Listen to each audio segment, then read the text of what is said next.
Hello, welcome to this video. In this video, we will be exploring how we can use Geometer's Sketchpad in order to help us construct parallel lines. So for this construction, we are given a line and then a point not on the line. As you see, I have already constructed here. So I created a line AB by using the line tool on the left column, and then I labeled a random point C, and the only criteria was that it was not located on the line. So you can randomly place your line C. So our goal is to construct a parallel line that passes through point C and is parallel to line AB. So our first step is to construct an auxiliary line that passes through point A and C as such. So now my second step is I want to create a circle centered at A. And if you've watched the video on how to copy an angle, that will come in handy before watching this construction, because what we are essentially doing is we're going to copy angle CAB and copy it up here, because when we have a transversal that intersects two parallel lines, special relationships form, like corresponding angles are congruent, alternate interior and alternate exterior angles are congruent, just to name a few of the special angle relationships. So our goal here is to copy this angle up here. So our first step, like I said, is to create a circle centered at A and just drag it out a decent amount. It doesn't have to be too big, but also it's helpful that it's not extremely small as well.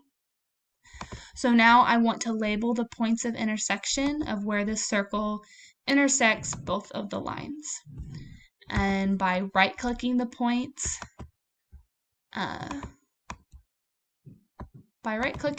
here, sorry about that, that point was really close, so I moved it. By right-clicking the points to show the label, we can easily reference them later on. So right-click the point and click Show Label. So now I want to create this circle, and I want to copy it up here, but have it centered at C. So to do so, my first step is to highlight the circle, right-click it, right-click the circle, and find the radius of the circle centered at A. And that radius is 3.29 centimeters. So now I want to create a second circle that has that same radius, but centered at C. To do so, I need to highlight where I want it centered at C, highlight the radius, and then come up to the Construct tab and click Circle by Center and Radius. So now I have two congruent circles, one centered at A and one centered at C. And I'm going to go ahead and label the point of intersection of this new circle and the line segment AC. So mark a point where the intersection is, right-click it, and click Show Label. So now my second step in copying the angle is to now create a circle centered at D and passes through point E. So I'm going to do so. So centered at D and goes to point E. Now I want to copy this smaller circle and have it up here, but centered at G instead. So we're going to follow the same process of copying a circle by highlighting the circle that we want copied and finding its radius. So right-click, go down, right-click the circle, go down to radius, and so this radius of the circle centered at D is 1.72 centimeters. So now I want to click where I want my copied circle to be centered at, click the radius I want, and then come up to the Construct tab and click Circle by Center and Radius. So now I have two of the smaller congruent circles. And now I want to label that point of intersection between these two circles. And as you see, when I labeled that point, both the circle centered at C and the circle centered at G were highlighted red, so that means that it is on the intersection. So now I want to click Show Label.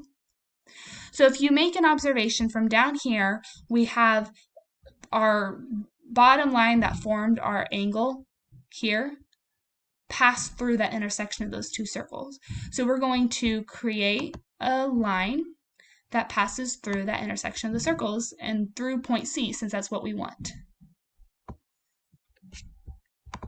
So now those lines look pretty parallel to me, but let's double check our work. So before we do that, I'm going to click all these circles and hide them so that we can really clearly see our two parallel lines. So after highlighting the circles, I'm going to come up to Display and hit Hide Circles. The circles didn't disappear. We can re-display them by clicking Show All Hidden, but I think it's helpful to see what two lines are parallel here without the distraction of the circle. So like I said at the beginning of this video, when we have two parallel lines cut by a transversal, we form special relationships. For example, angle DAE and GCH are corresponding angles, and corresponding angles are congruent when the lines are parallel. So let's check to see if those are really congruent. So I click DAE to specify this angle, come up to Measure and click Angle. So the measure of angle A of DAE is 30.30 degrees. Now I'm going to do the same with angle GCH. Come up to Measure, click Angle, and sure enough, we get 30.30 degrees. So since the corresponding angles are congruent, we can then conclude that the lines are parallel so that this construction was successful. And these are the steps of how to create a parallel line that passes through a point not on the given line using Geometer's Sketchpad.